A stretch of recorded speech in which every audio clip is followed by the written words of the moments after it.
அனைவருக்கும் புத்தாண்டு நல்வாழ்த்துக்கள். அதாவது நம்ம தமிழர்கள் தமிழ் புத்தாண்டை தான் நம்ம விசேஷமாக கொண்டாடணும் அப்படின்ற ஒரு அமைப்பில் இந்த தமிழ் புத்தாண்டு அப்படிங்கிறது வரக்கூடிய ஏப்ரல் 14ஆம் தேதி தொடங்க இருக்குது. நம்மளுடைய தமிழர்களுடைய ஒரு பண்பாட்டில், நம்மளுடைய கணித முறைகளில், நம்மளுடைய சாஸ்திர முறைகளில் முன்னோர்கள் வகுத்து கொடுத்தது எது அப்படின்னு கேட்டிங்கன்னா சித்திரை 1 தான் நமக்கு தமிழ் புத்தாண்டு. பிறக்க போகிற தமிழ் புத்தாண்டு இந்த சித்திரை 1 அப்படிங்கிறது விஸ்வாசு வருடம். அதாவது 60 வருடங்கள் தமிழருக்கு பிரபவ விவ சுக்ல பிரமோத்துத பிரமோத்பத்தி ஆங்கிரச ஸ்ரீமுக பவ யுவ தாது ஈஸ்வர வெகுதானியா அப்படின்ட்டு 60 வருடங்கள் தமிழ் வருடங்கள் கொடுக்கப்பட்டிருக்கு. அதில் 39வது வருடமானது விஸ்வாசு வருடம். இந்த வருடத்தை நோக்கி தான் நம்ம அடியெடுத்து வைக்கிறோம். நம்ம தமிழர்களுடைய கலாச்சாரப்படி பல்வேறு மதங்களும் பல்வேறு இனங்களும் பல்வேறு கலாச்சாரங்களும் இருந்தாலும் இந்த உலகத்தினுடைய ஆதிகர்த்தா, ஜோதிட சாஸ்திரத்தினுடைய ஆதிகர்த்தா அப்படிங்கிறவங்க தமிழர்கள் தான். அப்படிங்கிறதுல எல்லளவு கூட மாற்றம் இல்லை அப்படிங்கிறத நீங்கள் நல்லா புரிஞ்சுக்கணும். இந்த உலகத்துக்கு சாஸ்திரத்தையும் நாள்காட்டியும் வான சாஸ்திரத்தையும் தொகுத்து கொடுத்தவங்க யாருன்னு கேட்டால் நம்ம தமிழர்கள். நம்ம தமிழ் புத்தாண்டை நம்ம மற்றவங்களுக்கு கொடுத்துட்டு மற்றவங்களுடைய கேலண்டர் எடுத்து நம்ம பயன்படுத்திகிட்டு இருக்கோம். இது மிகப்பெரிய ஒரு தவறு. இந்த இடத்துல நம்மளுடைய தமிழ் புத்தாண்டை நம்ம பின்பற்றணும்னு சொல்லி ஒரு வேண்டுகோளை நம்ம வச்சுட்டு இந்த தமிழ் புத்தாண்டு எப்படி இருக்குது அப்படிங்கிற அமைப்பையும், தமிழ் புத்தாண்டு என்ன, தமிழ் புத்தாண்டுடைய சிறப்புகளையும் நம்ம பேசுவோம். நாள் என் செய்யும் வினைதான் என் செய்யும் என்னை நாடி வந்த கோள் என் செய்யும் கொடுங்கூற்று என் செய்யும் கூரேசர் இருதாலும் சிலம்பும் சதங்கையும் தண்டையும் சண்முன் தோளும் கடம்பும் என் கண்முன் வந்து தோன்றினேன். அதாவது நம்மளுடைய தமிழ் கடவுள் அப்படிங்கிறவர் முருகன் தாங்க. அகத்தியருக்கு தமிழை கற்றுக் கொடுத்தவர் யாருன்னு கேட்டிங்கன்னா முருகன் தாங்க. முருகன் தான் தமிழ் கடவுள். அதாவது அவருடைய பிறப்பு வேணால் நம்ம சிவன் பார்வதி அப்படி இப்படின்னு நம்ம சொல்லலாம். ஆனால் தமிழுக்கென்ற ஒரு கடவுள், தமிழினுடைய ஆதி கர்த்தா அப்படிங்கிறவங்க யாருன்னு கேட்டிங்கன்னா முருகன் தான். ஸோ அதனால் நம்ம முருகனை வணங்கி நம்ம இந்த பதிவை தொடர்வோம். சித்திரை 1 அப்படிங்கிறது ஏப்ரல் 14ஆம் தேதி ஆங்கில கணக்குப்படி. ஆங்கில கணக்கை தயவு செஞ்சு யாருமே எடுத்துக்க வேணாம். ஆங்கில நாள்காட்டி தவறானது தான். இது நம்ம சவால் விட்டே சொல்லலாம். ஒரு 15 நாட்கள் ஆங்கில நாட்காட்டியில் காணாமல் போய் அதை தேடி கண்டுபிடிச்சி அதுக்காக நாட்களை திருத்தின ஒரு வரலாறு நம்ம வரலாறு இருக்குது. நல்லா தெரிஞ்சுக்கோங்க. இன்னையிலேருந்து இன்னும் நூற்றுக்கணக்கான வருடங்களுக்கு கிரகணத்தை ஆதி காலத்திலே குறித்து வச்சுருக்காங்க நம்ம முன்னோர்கள். ஸோ அப்படிப்பட்ட நம்மளுடைய தமிழ் வருடப்பிறப்பான விஸ்வாச வருடப்பிறப்பு எப்படி நடக்குது அப்படின்னு பார்த்தீங்கன்னா, திங்கட்கிழமை அன்னைக்கு பிரதமை திதியில் சுவாதி நட்சத்திரத்தில் வஜ்ரம் நாமயோகத்தில் கௌளவ கரணத்தில் பிறக்க இருக்குது. இந்த சித்திரை 1 தாங்க கேரளாவில் ஐயப்பனுக்கு நடை திறப்பு முதல்ல நடக்கக்கூடிய நாள். அப்படின்னா சித்திரை விசு அப்படின்னு சொல்லுவாங்க. விசு அப்படின்னா சமப்படுத்துதல் அப்படின்னு பேர். சித்திரை விசு அப்படிங்கிறத கேரளாவில் விசேஷமாக கொண்டாடுறாங்க. ஏன்னா நம்மகிட்டேருந்து பிழிஞ்சு போன ஒரு மொழி மலையாளம் அப்படிங்கிறது. சரி, விஸ்வாசு வருடத்துக்கு நம்ம முன்னோர்கள் என்ன விளக்கம் கொடுத்துருக்காங்க அப்படின்னா, விஸ்வாசு அப்படின்ற சொல் நேர்மை, நீதி, செல்வம் அப்படின்னு உயர்ந்த ஒரு அர்த்தத்தை வச்சுருக்காங்க. நம்மளுடைய தமிழ் மொழிக்கு நம்ம தமிழ்லேயே அர்த்தங்கள் தேட வேண்டிய ஒரு காலகட்டம் வந்தாச்சு. சரி, இந்த விஸ்வாசு வருடம் அப்படிங்கிறது நேர்மை, நீதி, செல்வம் அப்படிங்கிற ஒரு அர்த்தத்தில் வருது இந்த சொல் அப்படிங்கிறது. இந்த விஸ்வாசு வருடத்துக்கு உண்டான பலன்களாக நம்ம முன்னோர்கள் என்ன சொல்லியிருக்காங்க அப்படின்னு பார்த்தீங்கன்னா, விஸ்வாசு வருடம் தன்னில் வேளாண்மை ஏறும், பசுமாடும் மாடும் பழிக்கும், சிசு நாசம், மறையோர்கள் வாழ்வார்கள், மாதவங்கள் மீறுமே, மற்றுலகில் உண்டு மலை அப்படின்னு சொல்லியிருக்காங்க. மற்றுலகில் உண்டு மலை அப்படின்னு முடிக்கிறாங்க. இதனுடைய அர்த்தம் என்னன்னு கேட்டிங்கன்னா, இந்த வருடம் விஸ்வாசு வருடம் அப்படிங்கிறது ஒவ்வொரு 60 வருடங்களுக்கு ஒரு முறை 39 ஆண்டாக பிறக்கக்கூடிய இந்த விஸ்வாசு வருடமானது வருகின்ற காலகட்டத்தில் எல்லாம் வேளாண்மை உயரும் அப்படின்னு சொல்லியிருக்காங்க. மாடும் பழிக்கும் அப்படின்னா நம்மளுடைய பசுமாடுகள் அப்படிங்கிறது நல்ல ஒரு முன்னேற்றத்தை அடையும். மாடு ஆடுகளுக்கு ஒரு நல்ல தீவனங்கள் கிடைத்து அதுவும் நல்ல செழித்து வரும். ஆதி காலத்தில் மாடை தான் செல்வமாக குறிப்பிட்டிருக்காங்க. இன்றைக்கி பணம் அப்படின்ற ரூபாய் தாள்களை நம்ம பணமாக குறிப்பிட்றோம்.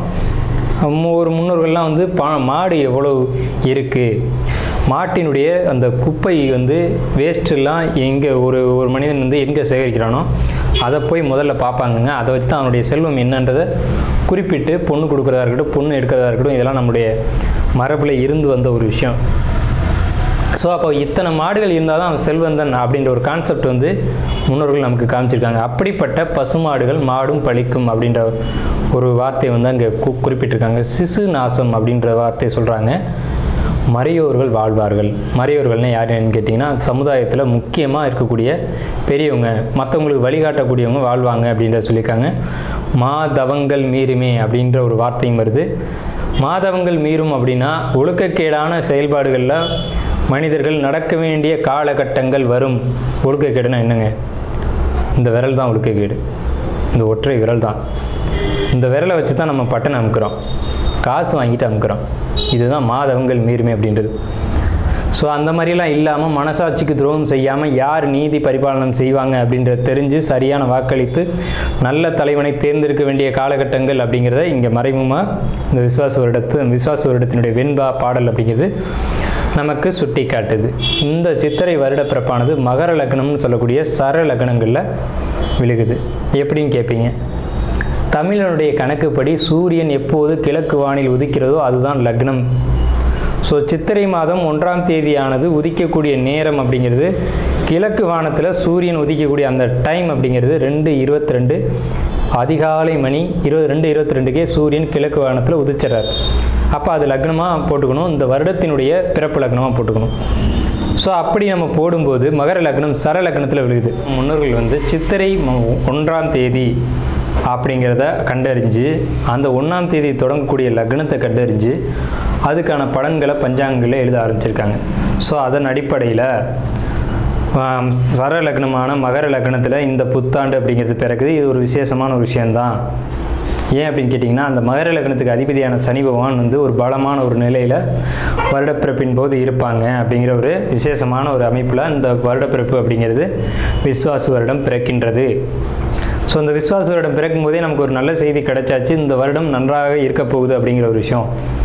சரி, இதை சித்திரை மாதம் தான் நீங்கள் தமிழருடைய கலாச்சாரம் அப்படின்னு சொல்லிங்களே, இதுக்கு ஏதாவது ஆதாரம் இருக்கா அப்படின்னு கேட்டிங்கன்னா கண்டிப்பாக இருக்கிறது. புறநானூறு அப்படின்ற ஒரு தமிழ் இலக்கியம் இருக்குது. அதில் போய் தேடி பார்த்தீங்க அப்படின்னா தலைநாள் பூத்த பொன் இணர் வேங்கை அப்படின்ற சொல்லும், கனிவேங்கை நன்னாளே நாடி மலர்தலால் அப்படின்ற வார்த்தை வரும். அதாவது சித்திரை மாதத்தில் பூக்கள் அதிகமாக பூத்து குலுங்கும், அதனால தான் தலைநாள் அப்படின்ற சொல்லை யூஸ் பண்ணுறாங்க. தலைநாள்னா முதல் மாதம் அப்படின்னு, தலை மாதம் கடை மாதம் அப்படின்னு பிரிக்கிறாங்க. கனிவேங்கை நாடி மலர்தலால், கனிவேங்கை நல்லான் நாடி மலர்தலால், அந்த பூக்கள் பூக்கிறதுனால அந்த கனிவேங்கை மாதம் அப்படிங்கிறதையும் தலைநாள் பூத்த பொன் இணர் வேங்கை அப்படின்ற சொல்லும் புறநானூறு அப்படின்ற இலக்கியத்தில் தமிழ் மாதம் முதல் மாதம் சித்திரை மாதம்ன்ற குறிப்பீடு அங்கே இருக்குது. சரிங்களா? வண்ண மலர்கள் பூத்து குலுங்கக்கூடிய ஒரு பொன்னான மலர்கள், பொன் போன்ற மலர்கள். இன்றைக்கும் கேரளாவில் ஒரு மஞ்சள் நிறத்தில் தங்க நிறத்தில் பூக்கக்கூடிய பூக்களை பறித்து அவங்க விசேஷத்துக்கு சித்திரை 1 அன்னைக்கு கொண்டாடுறாங்க. அவங்க தமிழ் பண்பாடை பின்பற்றுறாங்க அப்படின்றத இதை நீங்கள் தெரிஞ்சுக்கலாம். சரிங்களா? இப்போ இந்த சித்திரைக்கு அதிதேவதை யாருன்னு கேட்டிங்கன்னா மகாவிஷ்ணு.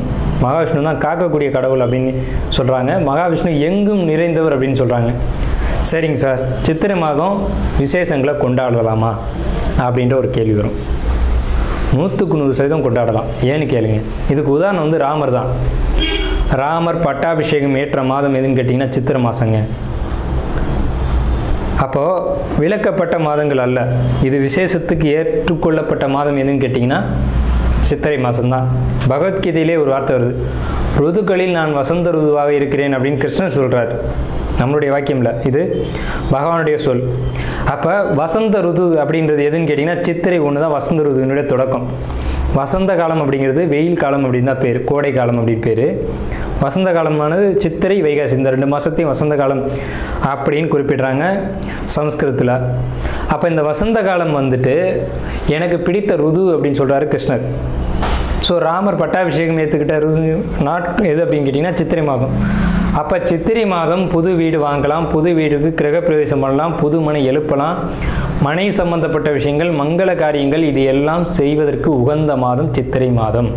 அனுச நட்சத்திரக்காரங்க அறிவு மற்றும் திறமையோடு செயல்படுவீங்க. இந்த ஆண்டு விசுவாச ஆண்டு.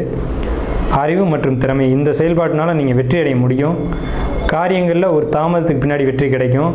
சுயமுயற்சியில் யாருடைய ஒத்துழைப்பு உங்களுக்கு கொடுக்கப்பட்ட நேரத்தில் சரியான வேலையை கரெக்டாக முடிப்பீங்க. தாய் மற்றும் குடும்பத்தில் ஏதேனும் ஒரு உறவுகளுக்குள்ள சின்ன சின்ன உடல் குறைபாடுகள் வர்றதுக்கான வாய்ப்புகள் உண்டு. தொழில் தடைகள் ஏற்படும். தொழில் தடைகளை பொறுத்த வரைக்கும் தடை ஏற்படுத்தா பின்னாடி சரியாகும். மனைவிக்கிட்டேயோ நண்பர்கள்ட்டையோ கருத்து வேறுபாடு ஏற்படலாம். உங்களுக்கு வாக்கு சம்பந்தமான பிரச்சனை ஏற்படும். அதாவது ஒன்று சொன்னீங்க அதனால் பிரச்சனை அப்படிங்கிற மாதிரியான ஒரு பிரச்சனை, பொருளாதார தடைகளை கொடுக்கக்கூடிய வாய்ப்புகள் உங்களுக்கு உண்டு. இந்த விசுவாச ஆண்டு உங்களுக்கு நல்லா தான் இருக்கும். இந்த சின்ன சின்ன ட்ராபேக்ஸ் மட்டும்தான். அதே இது வந்து ஒரு மர்மமான ராசின்னு பேர்.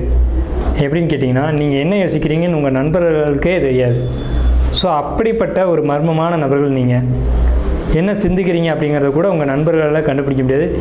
எடுத்த வேலையை கொடுத்த நேரத்தில் செய்வீங்க.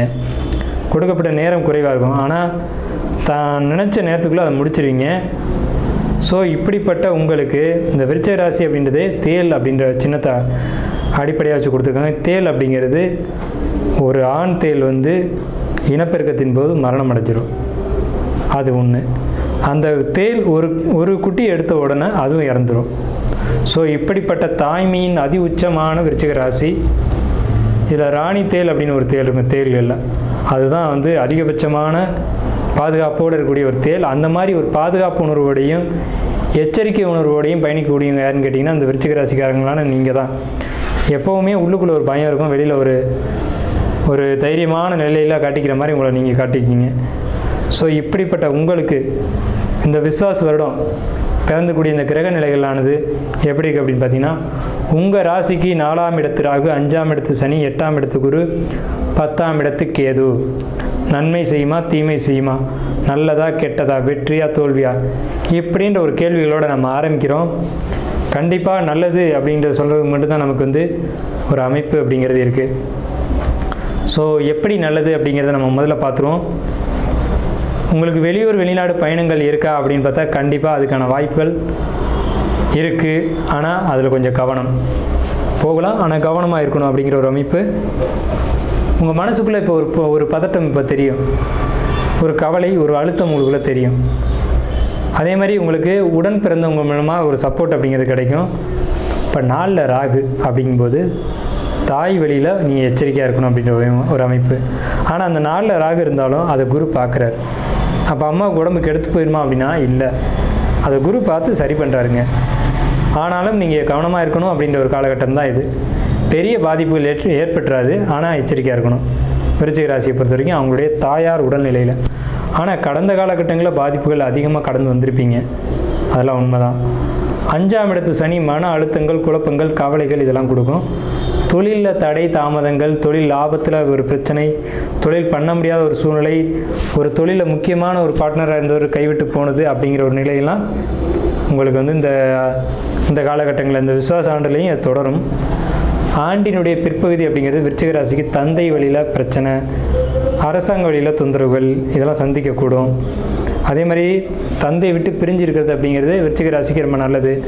தொழிலில் ப்ராப்ளம் அப்படிங்கிறது இந்த ஆண்டு உண்டு. விருச்சிக ராசிக்கு என்ன மாதிரியான தொழில் தடைகளை கொடுக்கும் அப்படின்னா, 10ஆம் இடத்துக்கு கேது அப்படிங்கிறது சட்ட ரீதியான குழப்பங்கள், சட்ட ரீதியான பிரச்சனை. புதுசாக ஒரு விஷயத்தை அமல்படுத்திட்டு அதன் மூலமாக நேரடியாகவோ மறைமுகமாகவோ உங்களுக்கு ஒரு பாதிப்பை ஏற்படுத்தக்கூடிய ஒரு அமைப்பை கொடுத்துரும். சொத்தை பொறுத்த வரைக்கும் சார் நல்லா இருக்கா? சரி, தொழிலை சொல்லிட்டீங்க, அம்மா அப்பாவை சொல்லிட்டீங்க, குடும்பத்தை சொல்லிட்டீங்க, ஓகே. சொத்து கிடைக்குமா சார்? சொத்துக்காக ஒரு கேஸ் போட்டிருக்கேனே என்ன ஆகும் அப்படின்னு நீங்கள் கேட்டிங்கன்னா கண்டிப்பாக அந்த சொத்து உங்களுக்கு கிடைக்கும். அந்த கேஸில் நீங்கள் ஜெயிப்பீங்க அப்படின்னு தான் நம்ம சொல்ல முடியும். ஏன்னா இந்த கிரக அமைப்பு குரு வந்து 8ஆம் வீட்டில் மறைஞ்சு 2, 4, 8, 12 இந்த வீடியோவில் பார்க்குறாங்க. அப்போ நல்ல தூக்கம் வரும் சார். நல்ல ஒரு வெளியூர் பயணம், லக்ஸரியான பயணம் இருக்கும், நீண்ட தூர பயணங்கள் இருக்கும், வெளிநாடு போகலாம், எச்சரிக்கைன்னு அதனால தான் ஆரம்பிக்கும்போதே சொன்னோம். ஜாப்பில் இருக்கக்கூடியவங்களை பொறுத்த வரைக்கும் ப்ரமோஷன் நிச்சயமாக உண்டு. தொழிலில் இருக்கக்கூடியவங்களுக்கு சின்ன சின்ன குழப்பங்கள், மனக்கவலைகள், தொழில் ரீதியான குழப்பங்கள், கவலைகள் இதெல்லாம் உண்டு. தொழிலில் பிரச்சனை வரும். இடம் மாற முடியுமா அப்படின்னு கேட்டிங்கன்னா இடம் மாறுறதுக்கு கொஞ்சம் சிரமம்தான். இடமாற்றங்கள் அப்படிங்கிறது தொழிலில் இல்லை. அதே நேரத்தில் தொழிலில் சிக்கல் வரும், ஆனால் சிக்கலுக்கு பின்னாடி ஒரு முடிவும் கிடைக்கும். சிக்கலுக்கு பின்னாடி உங்களுக்கு ஒரு தெளிவும் கிடைக்கும். விருச்சிக ராசி அல்லது விருச்சிக லக்னக்காரங்களுக்கும் இது பொருந்தும். உங்களுடைய நட்பு, திருமண வாழ்க்கையை பொறுத்த வரைக்கும் கொஞ்சம் இடர்பாடான சூழ்நிலைகள் தான். அவங்களுடைய சப்போர்ட் உதவின்றது கொஞ்சம் குறைவாக தான் கிடைக்கும். நண்பர்களை விட்டு விலகி போயிருப்பாங்க அப்படிங்கிறத நம்ம ஆல்ரெடி பேசணும். ஸோ அந்த மாதிரியான ஒரு அமைப்பு தான். தொழிலை பொறுத்த வரைக்கும், சமுதாய விஷயங்களை பொறுத்த வரைக்கும் நண்பர்களாக இருக்கட்டும், மனைவியாக இருக்கட்டும், சப்போர்ட் கொஞ்சம் குறையும். எப்போவுமே தொழிலுக்கு சார் விருச்சிக ராசியை பொறுத்த வரைக்கும் மனைவி தான் அதிகமாக உழைப்பாங்க, கணவன் பேரளவில் மட்டும்தான் இருப்பார். ஆனால் இந்த சமயத்தில் மனைவியினுடைய சப்போர்ட்டே குறைவாக இருக்குது அப்படின்னு பார்க்கும்போது அப்போ தொழிலில் கொஞ்சம் இடையர்கள் வரத்தான் செய்யும். அதை மனைவிக்கிட்ட விட்டு கொடுத்து போகிறது மூலமாக மட்டும்தான் நீங்கள் சரி செய்ய முடியும். நண்பர்கள்ட்ட விட்டு கொடுத்து போகிறது மூலமாக மட்டும்தான் சரி செய்ய முடியும். எப்போவுமே விருச்சிகம் தனியாக தொழில் செய்யாது சார், கூட்டாக தான் செய்யும். அது மனைவியாக இருக்கலாம் அல்லது நண்பர்களாக இருக்கலாம், ஏதோ ஒரு கூட்டு அப்படிங்கிறது அங்கே இருக்கும். இதை பொறுத்த வரைக்கும் விட்டு கொடுத்து போகிறது விருச்சிக ராசிக்கு ரொம்ப ரொம்ப ரொம்ப உத்தமம். சமுதாயத்தில் அல்லது சொந்த பந்தங்களுக்கு இடையில் ஒரு அவப்பெயர் ஏற்பட்டு தான் சரியாகும். அது எதுவாக வேணாலும் இருக்கலாம், ஒரு அவப்பெயர் அப்படிங்கிறது ஏற்படும்.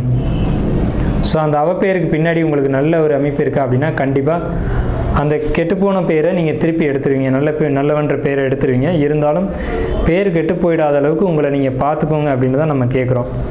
பொருளாதார விஷயத்தை பொறுத்த வரைக்கும் தட்டுப்பாடான சூழ்நிலை இவ்வளோ நாள் இருந்த மாதிரி இப்போதைக்கு இருக்காது. பணம் பொருளாதாரத்துக்கு கஷ்டப்பட வேண்டிய சூழ்நிலை அப்படிங்கிறது விருச்சிக ராசிக்கு 8ல் மறைகிற குருனால உங்களுக்கு உண்டு.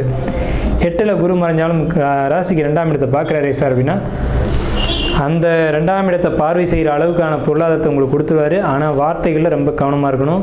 கணவன் மனைவிகிட்டே இருக்கலாம், அல்லது தொழில் செய்யக்கூடிய இடங்களையாக இருக்கட்டும், அல்லது நண்பர்கள்டே இருக்கட்டும், வார்த்தைகளில் ரொம்ப கவனமாக இருக்கணும். தந்தை மகன் உறவு, தந்தை மகள் உறவு பொறுத்த வரைக்கும் விட்டு கொடுத்து போங்க. நீங்கள் உங்கள் குழந்தைங்களை நம்பாமல் இருக்கிறது, உங்கள் குழந்தைங்க உங்களை நம்பாமல் இருக்கிறது, இதெல்லாம் விருச்சிக ராசிக்குள்ளே ஒரு பெரிய பாடான பாடு. யாருக்காக நம்ம வாழ்கிறோம், நம்ம எதுக்காக நம்ம குழந்தைங்களை எடுத்துக்கிறோம், நம்மளுடைய அடுத்த பரிமாணம் தானே அது. அந்த தன்மைகளை புரிஞ்சுக்கோங்க சார். அதுக்கு குழந்தைங்களுக்கு உண்டான சொத்தாக இருக்கட்டும், குழந்தைங்களுக்கு உண்டான ஒரு அமைப்பாக இருக்கட்டும், தொழிலை கேட்குறாங்களா வச்சு கொடுத்துருங்க. உங்கள் தொழிலே கேட்குறாங்களா கொடுத்துட்டு நிம்மதியாக இருங்க, அவங்க செய்யட்டுமே, இப்போ என்ன. ஸோ அந்த மாதிரியான ஒரு எண்ணங்கள் உங்களுக்குள்ளே வரணும்.